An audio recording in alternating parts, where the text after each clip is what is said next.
And welcome back, ladies and gentlemen. We're here in the Pro Draft here for game number 2 of the Upsurge Minor Leagues playoff match here between Omega Gaming Ice and Wulfpack Exiles. Wulfpack Exiles here on the blue side, also ASDF, and Omega Gaming Ice there on FDAS for the red side in this match number 2. We do see the AD carrying bands coming on out here, the Ezreal and the Varus band away here. Which has been typical across the amateur scene for League of Legends and the pro scene as well. I'm curious. I want to see the Aphelios. I want to see 200 years of champion expertise on AD Casey. You can't lose another game in this matchup. I want them to draft a strong bot lane. Yeah, and honestly, you don't have a better first pick for it. Ezreal and Varus both banned away, and that's not an Aphelios. That's a Kai'Sa first pick. That is a Kai'Sa right there, dude. They're going to That's pick up the Aphelios, though, and the Nautilus for Wulfpack and Cassian. yeah. Obviously, Cassian in the first game had a really nice performance on the Nautilus, picking themselves up some nice priority in the 2 versus 2, and Waffle Wheel's going to be happy to pick himself up the Aphelios here into a Kai'Sa. Should be able to bully out the Kai'Sa in the lane phase. Just using the sniper gun alone gives him a really nice range advantage versus the Kai'Sa. Obviously, Nautilus is going to be really adept and adverse at trying to shut down the Kai'Sa. Doesn't matter if she goes invisible, the depth charge will follow you, and after that it's very simple to just follow up with your dredge line and the auto attack as well. So Nautilus, just super strong support at the minute, and not surprised to see him picked up in first rotation. And we've got here Wulfpack breaking all the conventions, picking Syndra as their blind pick mid lane in the first rotation. Obviously, Syndra, probably one of the only mid laners you can get away with it. Actually, real quick, from the client side, we do see that Wulfpack is specifying that the Syndra is supposed to be Braum here. So it will be the Okay. Kai'Sa Braum bot lane here for the side of Wulfpack Exiled and picking up the Ornn there for the top lane. Again, we apologize for the pro draft, bug here that we are seeing, but that is confirmed from the chat. So, picking up the Kai'Sa Braum, it does actually give you quite a bit of strength, right? You stack up the Kai'Sa passive, you stack up the Braum passive, you get a huge chunk of damage coming out of those shots. Can be really devastating. Yeah, it's nice burst damage that comes through once you proc the Braum passive, proc the Plasma passive as well. So a nice little synergy in the bot lane 2v2. And I also like the Braum pick in combination with the Ornn because it takes away the counter pick from Ice. We see so often in professional play, if Braum is anywhere near meta and Ornn is as well, as soon as Ornn gets drafted, then a team is more than happy to pick up Braum, use that unbreakable shield, and it just nullifies the call of the Forge God entirely. So really nice set of B2 and B3 pickups here from Wulfpack. And we see Ice going to be rounding out their first round of picks with a Kayn, something that was banned away from Supermark in the first game.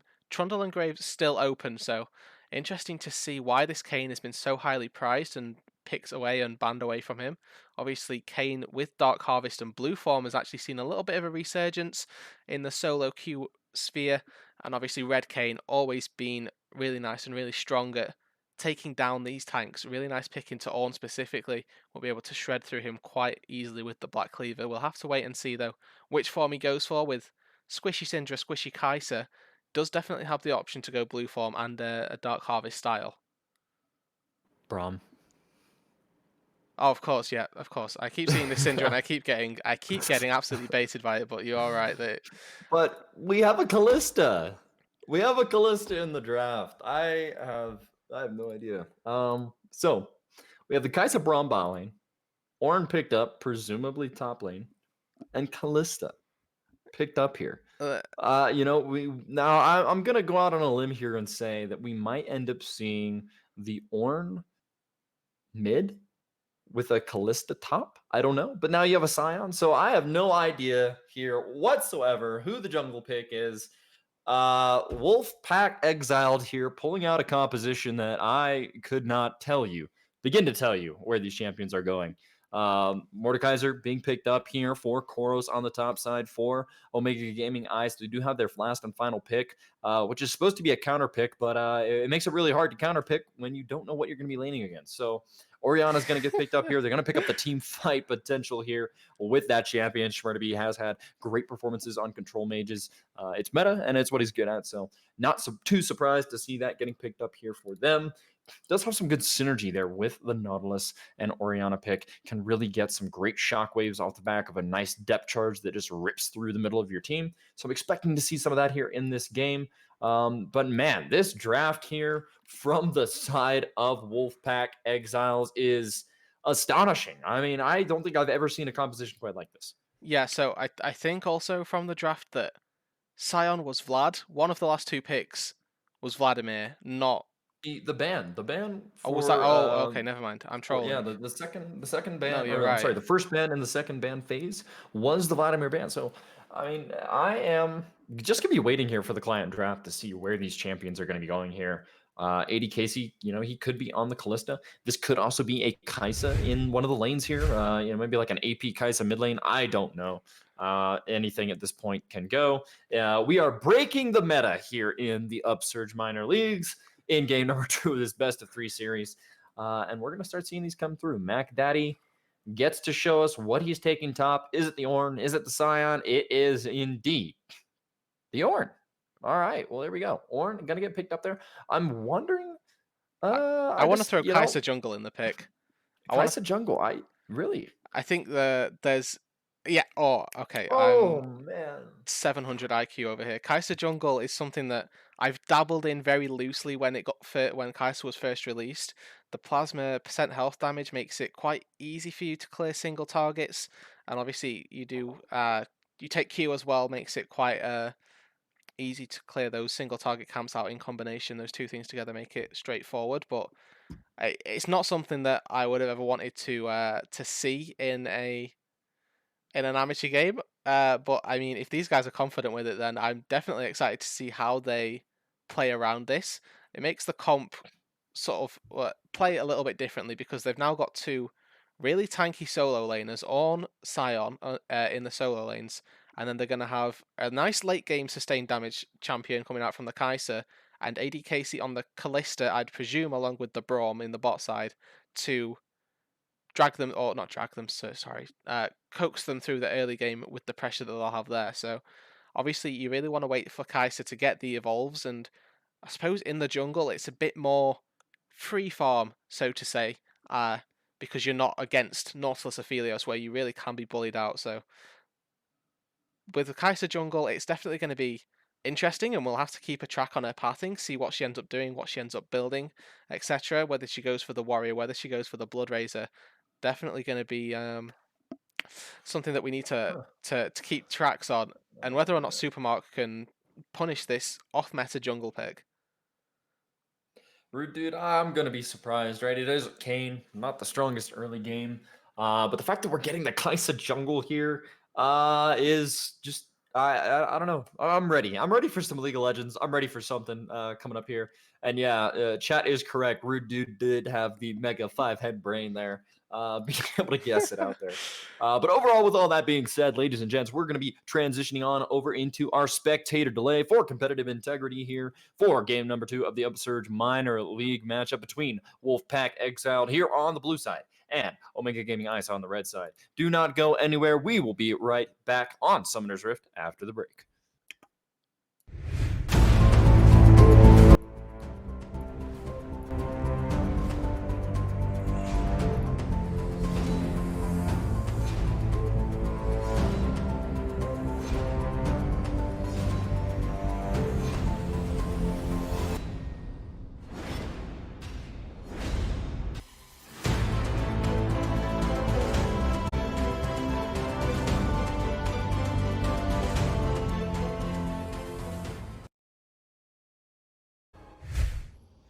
And welcome back, ladies and gentlemen. I'm the Idea PC, joined by Rude Dude here on the casting desk here for game number 2.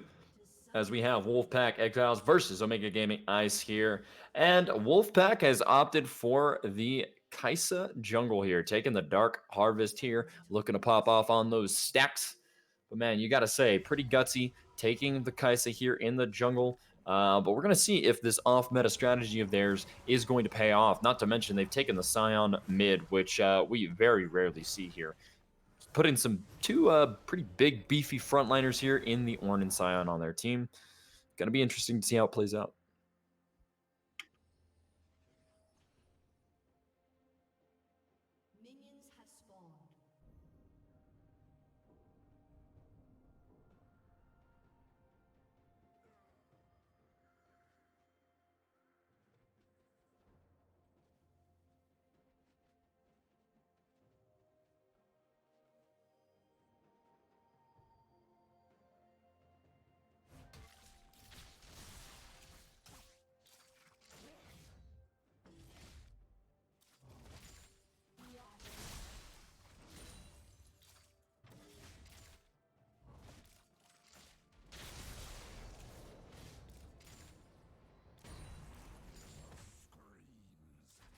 Definitely will be, and you know, if anything, at the end of the day, an entertaining game is what we have come to cast, and I know it's what the people there at home are expecting here to see.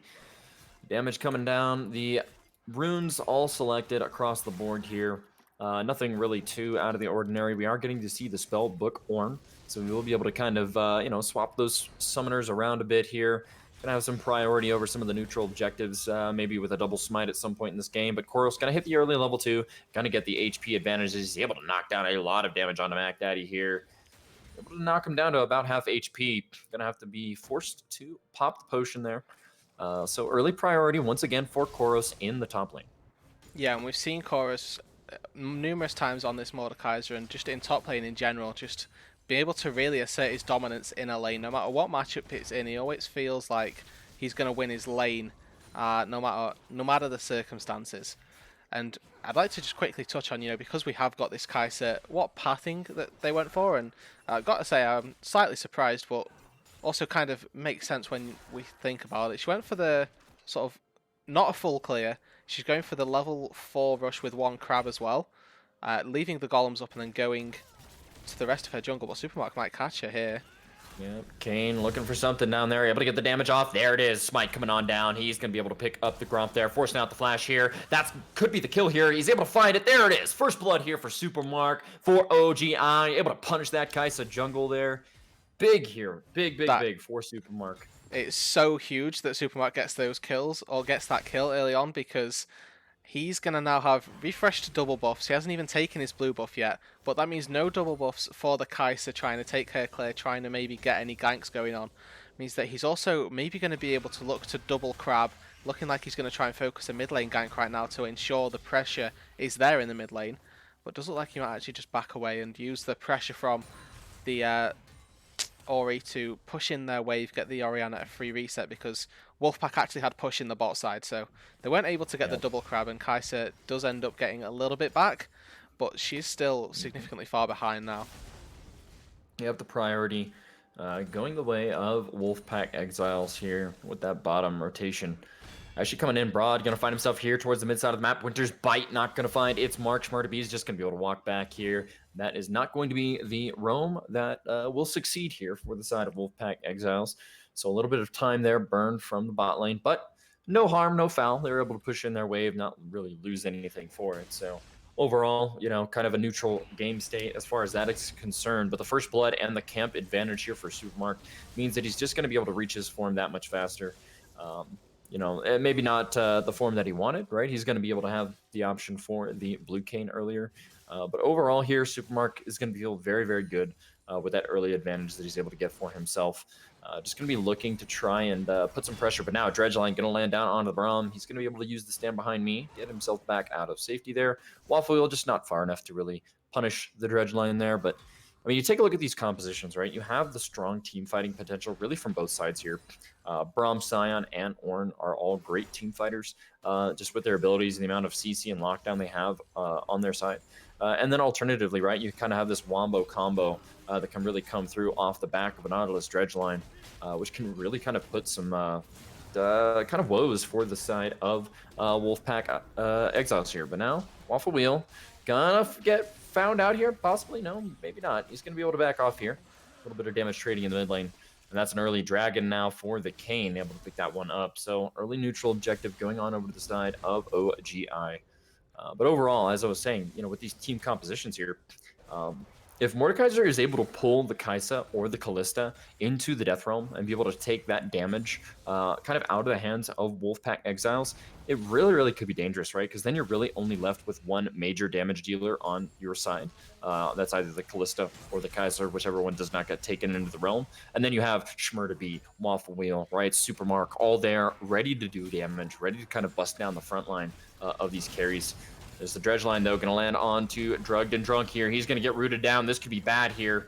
The damage coming down. Ignite burning here. 80 Casey going to get slowed down here. He is in some trouble. There it is. Flash coming out from Cassian. The root is there. And that is it. There's the kill going on over to AD. Casey going to fall there. Waffle Wheel picks himself up one. And in the mid lane, Scion falling down with the trade of 1 for 1. Yeah, not done, although the top lane Korra's Death Realms, but looks like he's probably going to get the kill actually onto Mac Daddy. For it. Oh, man. This is kind of scary here, right? Across all fronts, Omega Gaming Ice able to find the picks, able to find the kills, right? They get the trade in the mid lane after Scion kind of goes in that 2v1 situation with the Kane. He's able to get himself some extra orbs, though, for his transform. So, the Kane going to be in a very, very good spot right now where he wants to be here early on. Yes, Orianna does fall, but being able to trade Kinkshammer back there means it's going to stay relatively even here in the mid lane. And towards the bot side, I mean, just being able to pull out 80 KC there, obviously with the exhaust and all the CC that came out from the squad. Repeat gank now for Supermark here on the mid lane, able to pick himself up some more orbs off the Scion here. Looking for him there. There they go. Kinkshammer going to get knocked down to a couple hundred health here. Has the pots burning there. Try and give himself a little extra health here. Will be fine under the tower here. Schmurda doesn't have the shockwave available to him at this moment, so no kill pressure potential there. No, not unfortunately. Had to use his shockwave in the first couple we saw in the mid lane. And honestly, at the minute, Ice are in such a great spot to continue to take this game that I really can't see a way back in. And I know we're only 8 minutes into this game, but we really need to see some really strong team fights come out of Wulfpack, where they create a numbers advantage. They need to put these two tanks in the front and get Kai'Sa Kalista to actually be able to do some damage. But we're already at the stage where Kallista's behind, although Shockwave used mid not going to actually amount to anything. But we're at the point now where Kallista's probably behind Aphelios in terms of raw power, because the Kalista wasn't able to get the early kill, use the Hail of Blades to the full effectiveness in combination with the Braum. So Waffle Wheel's going to be able to scale up nicely alongside Schmurda in the mid lane. And a really key point that you mentioned earlier on is this Mordekaiser. As soon as Koros is able to get in to put probably Kai'Sa into the Death Realm, later on in this game, Kalista isn't going to have the damage to cut through the rest of Omega Gaming Ice, and they don't have any damage to speak of anywhere else, but fighting bot lane here. Yep, now the dredge line going to land down onto 80 Casey as Drugged and Drunk is going to fall here. Waffle Wheel picking himself up to kill. No junglers in sight to be able to get them any safety here. 80 Casey going to be able to put down some decent damage, but the dredge line will seal his fate. The Ignite burns on down, and Cassian able to go golden and put himself to safety there. Double kill here down in the bottom side of the map there.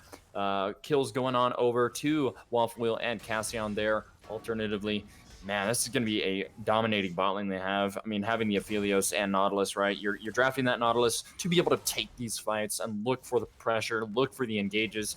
And, pre 10 minutes here, they've been able to find multiple great dredge lines, able to get the fights going their way, which is just really, really works out for their composition as a whole. Being able to kind of deny the Kalista and the Kai'Sa of early success is crucial for the potential damage output.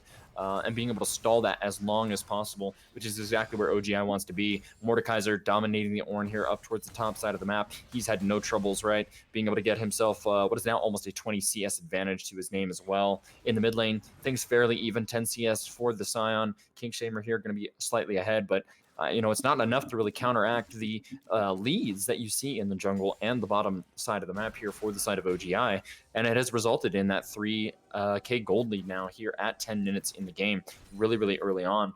So OGI, right, they've set themselves up in the early game to be strong in the mid game, to be able to have control over these neutral objectives just by raw power alone. Yep, you're exactly right. And with the Drake spawning now, Mountain just about to come up onto the Rift. We'll have to wait and see whether Ice can translate this gold lead into another neutral objective. And something that I quickly want to touch on with the time that we might have is the fact that this Kai'Sa actually looks like she's going for the Runic Echoes, as we see a Fate's Call called. Yep, looking for the knock up there. Not going to quite find it on a Waffle Wheel, but the Winter's Bite, and there it is. The passive going to be able to lock down those targets. Supermark now also going to get stunned up here. Maybe out there it is coming on down. Kai'Sa is in a good, Kalista and the Kai'Sa are in a good spot here to deal out the damage here. Cassion's going to go down as well. Kinkshamer picking up the kill. And this is the kind of fighting vigor that we need to see out of Wulfpack Exiles here. Oriana look for the shockwaves. Going to find 2 there, but not enough damage here, sitting on only the sword shoes and the tier. This is going to be an easy neutral objective here for the side of Wulfpack Exiles here. And that's the fight they really, really needed to take there, right? Crucially, being able to get themselves the shutdown gold off of Waffle Wheel there onto the Kai'Sa, who had kind of a rough start to this game after getting first blooded there by the Kayn. Unfortunately, fight's just not going to go their way. Waffle Wheel kind of caught out there between the rest of the members, and with the slows coming in from Rom, if you're in the wrong position, he's able to land that Winter's Bite. It really is kind of GG for you.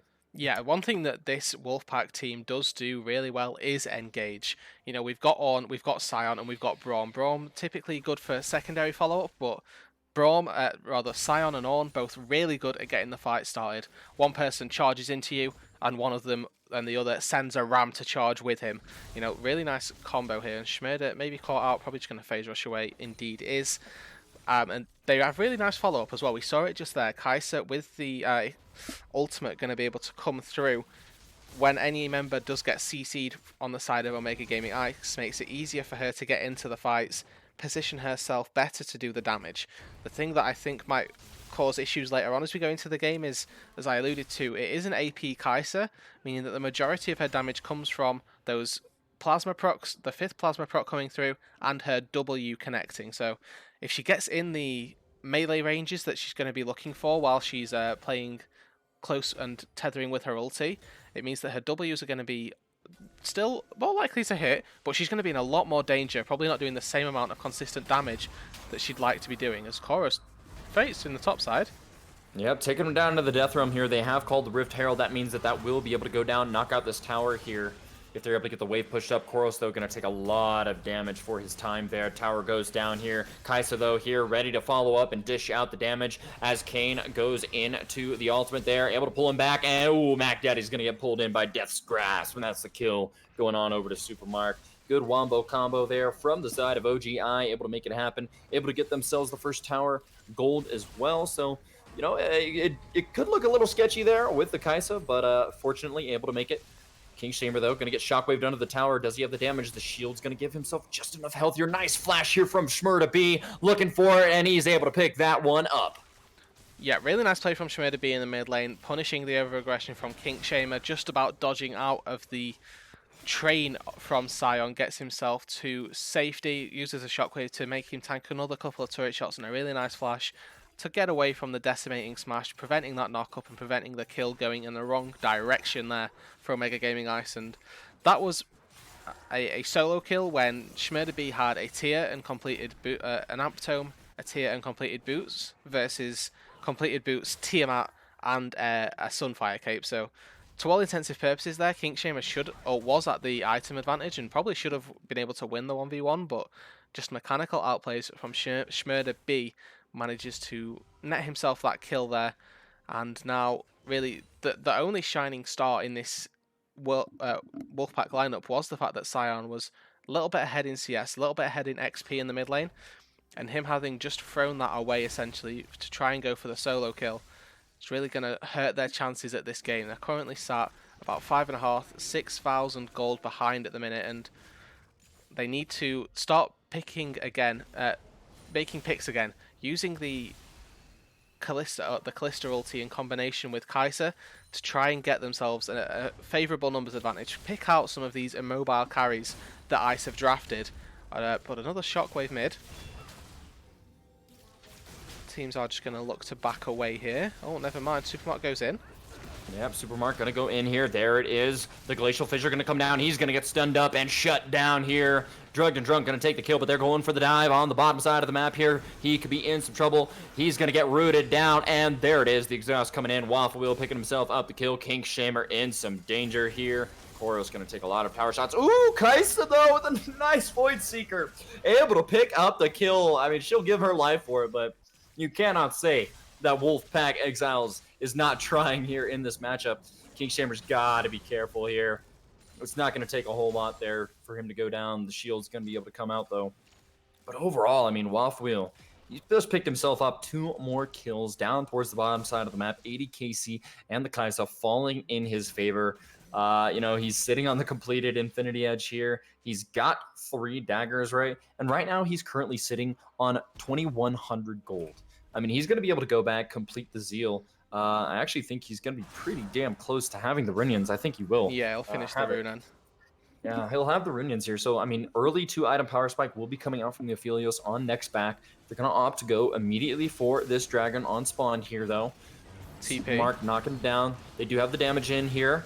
Looking for the Smite. He's going to find it. The Teleport coming on down here now into the pit as well. We will see Shmurda coming on in.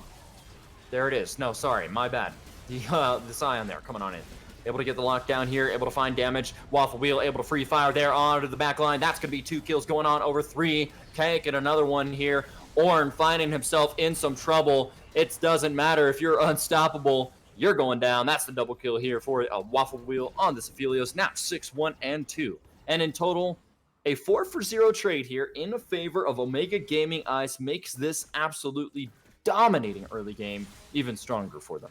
Yeah, and honestly, shout out Shmurda B right there. Didn't really get to see it on the cameras. Most of the action was around the Drake, but he hit a nice shockwave onto Casey and onto Kaisa as well at the same time, basically making that fight a 3 versus 5 because neither of the carries were able to get in range. He didn't get the kill onto either of them, but took them both so low that neither of them could follow up.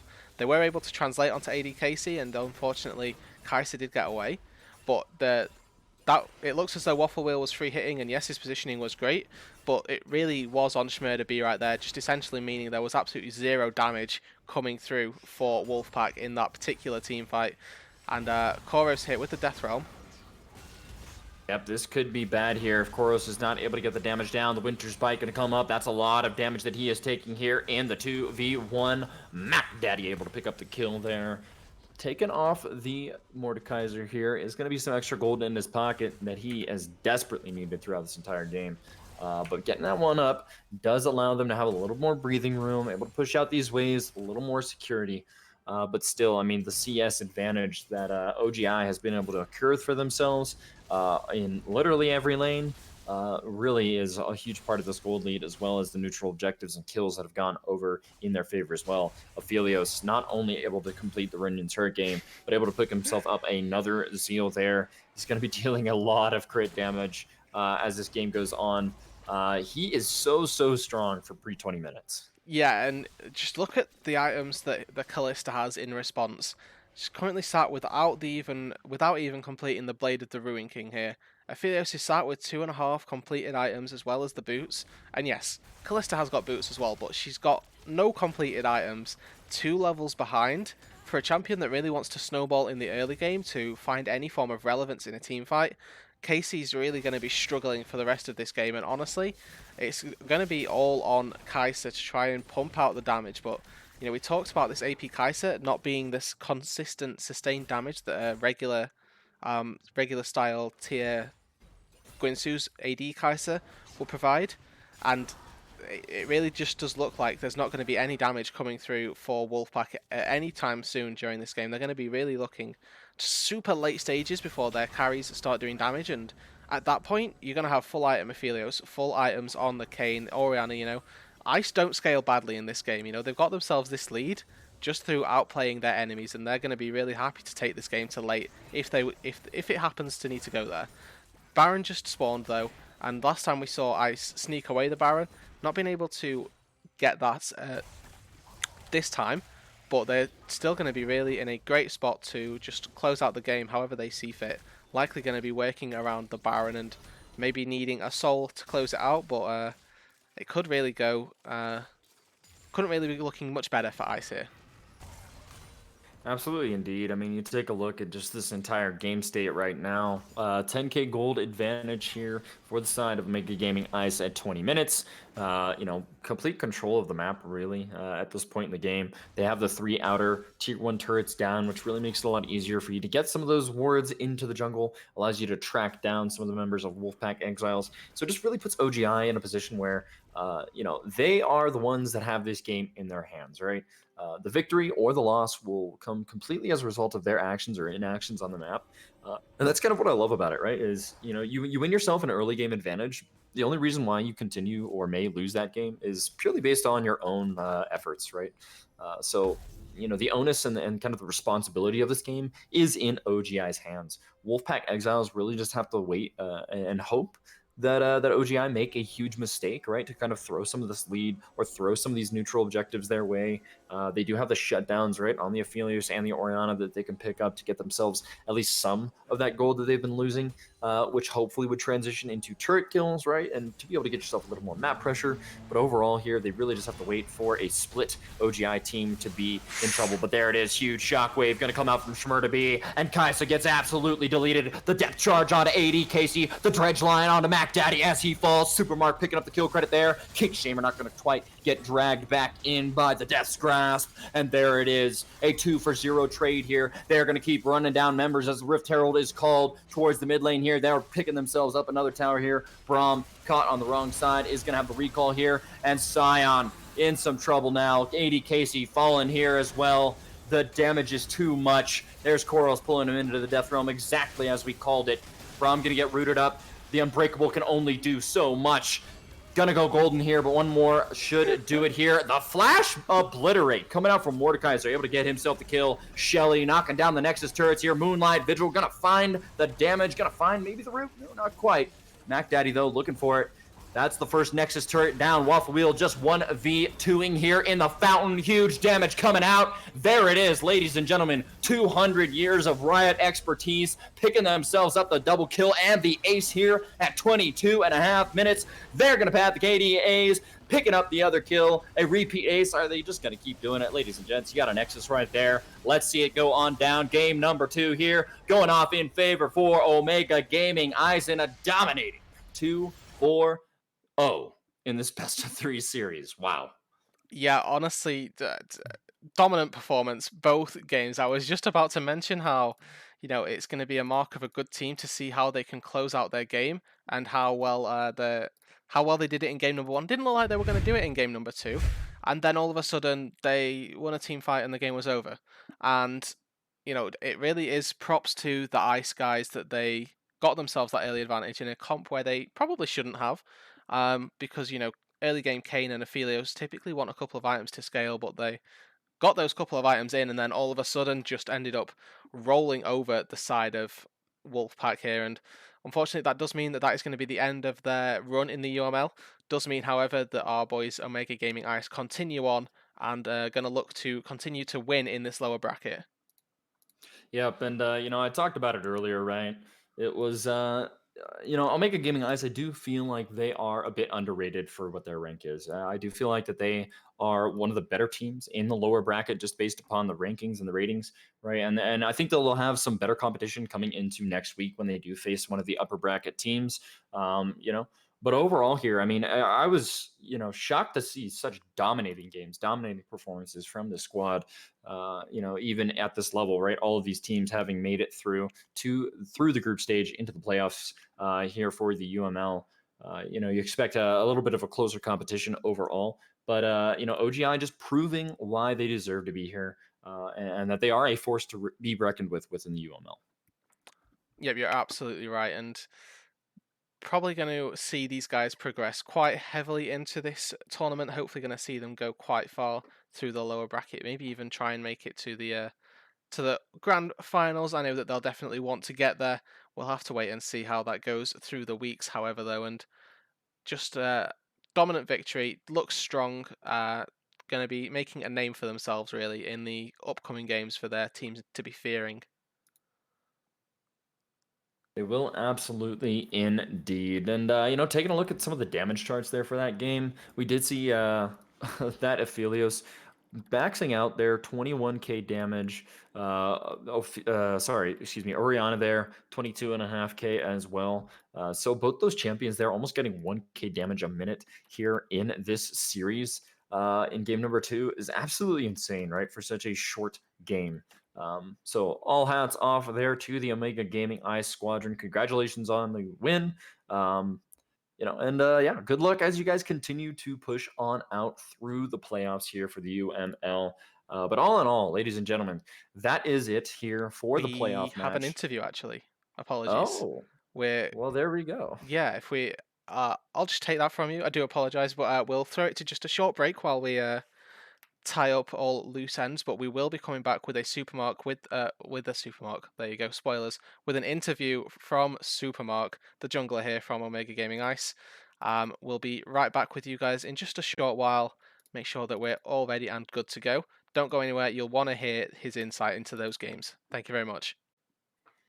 Ladies and gentlemen, we are back here on the broadcast desk, getting ready for our interview with Omega Gaming Ice's very own Supermark, the jungler for the squad here.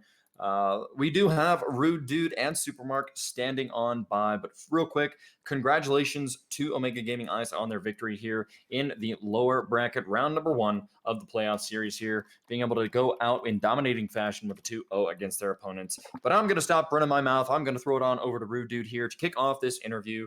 And again, congratulations, Omega Gaming Ice. Yeah, so first of all, again, echo congrats, moving on into the lower bracket next round. How are you guys feeling about this particular run that you've got ahead of yourselves? We feel really good, honestly. We feel really, really good beating this team. We were optimistic coming in anyway because this team got streamed on one of the games versus like Team Solid, and Team Solid beat them 2-1 as well. So we were pretty confident going into this one, and we beat Team Solid in scrims 2-1, and Team Solid's like the number 1 seed for Cloud. So we at least feel like we're up in the number 1 seeds of some of the groups for sure. So this is just this felt good. Okay, lovely. Good to hear that you're we were talking about it here that you're definitely probably the strongest third seed team going in, and nice to see that you guys are happy with your seeding as well. Oh, It's my little transition of property math, you know? We beat them, they beat them, so we're stronger. It's gotta standard. work, right? I mean that by that Yeah, definition, I'm yeah, sure yeah. I'm greater than Faker in some respects. I think You know what? I don't doubt it. hey, we're right there with you. And I just Yeah. want to just to ask you quickly, how did you guys interpret that Kaiser jungle, and what was your sort of thought process when that got locked in, and how did you want to play that game out knowing it was there? Yeah, knowing that it was Kaisa. So yeah, I mean she's definitely weak. Definitely weak. I was super surprised with like the runic Dark Harvest Kaisa. Like I thought it was gonna be more on hit, because that's why I thought they drafted the Braum. But I don't know, they didn't want to do that. The She's definitely very susceptible, right? She's definitely very susceptible, and her lanes are also kind of hard to like move to cover her. So I just tried to invade her as much as I could. That's why I got that early kill. That's why we warded her blue early too, because it's Kaisa. So it's like, all right, she has to start red buff. She's gonna start bot side. She's just gonna 3 camp because there's no way she krugs or whatever. So the whole pathing, it was like planned out, right? It's like, all right, where's she gonna be? She'll be there. I clear faster. I'll go kill her. Um, we knew what we knew what they wanted to do too. It's very much just like CC lock from like the Ornn lane or the Scion lane or the Braum Callista lane into like a Kai'Salt and like pop somebody.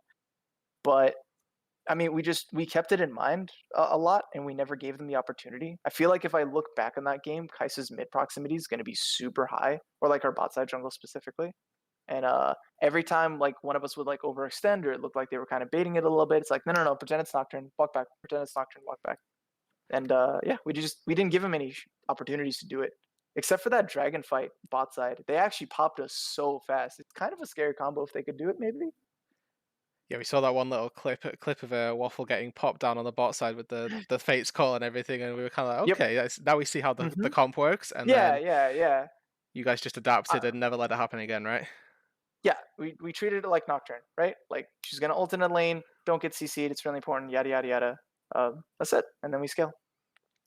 Thank you very much, Supermark. I think we'll call it there. Really nice insight into how how your mental is going forward in UML, and how particularly with a spicy pick like Kaiser Jungle, how you guys thought it out, and nice to see that you had the presence of mind to figure it out and shut it down pretty early on.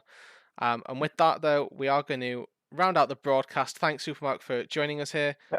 I'm gonna Thank- shout out to my teammates too. They've all played really well. Before I leave. Of course, everybody on the Yeah. team stepping up there. Thank you Mhm. to Idea for joining me on the desk tonight.